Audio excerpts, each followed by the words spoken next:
সিরাজগঞ্জে তরুণীর সাথে আপত্তিকর অবস্থায় জনতার হাতে আটক হয়ে গণধোলার শিকার হয়েছেন উপজেলা প্রকল্প বাস্তবায়ন কর্মকর্তা মজনু মিয়া। মঙ্গলবার রাতে উপজেলার খাসাউলায় ইউপির কুড়িগ্রাম আশ্রয়ণ প্রকল্প থেকে এই ঘটনা ঘটে। খবর পেয়ে ইউএনও আনসার সদস্য পাঠিয়ে পিআইকে উদ্ধার করে নিয়ে যায়। তবে এখন পর্যন্ত তার বিরুদ্ধে কোনো আইনি ব্যবস্থা না নেওয়ায় বিষয়টি নিয়ে উপজেলা জুড়ে চলছে বেশ আলোচনা সমালোচনা।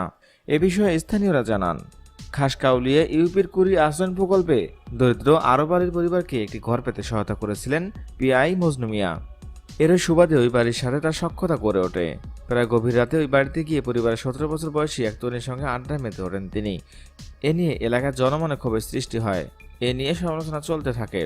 মঙ্গলবার রাতে স্থানীয় জনতা পিআই মজনু মিয়াকে ওই তরুণীর ঘরে আপত্তিকর অবস্থায় আটক করে বেঁধে মারধর করেন। এরপর উপজেলা প্রশাসনকে সংবাদ দেওয়া হলে আনসার সদস্য পাঠিয়ে তাকে উদ্ধার করে নিয়ে যাওয়া হয়।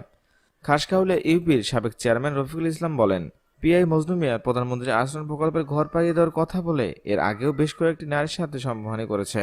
এবার আরব আলীর বাড়িতে গিয়ে তিনি ধরা পড়েছেন। ইউএনএ তাকে ছাড়িয়ে এনেছে। 2 দিন পরে তার বিরুদ্ধে কোনো ব্যবস্থা নেওয়া হয়নি। আমরা অভিযুক্ত পিআই এর শাস্তি চাই।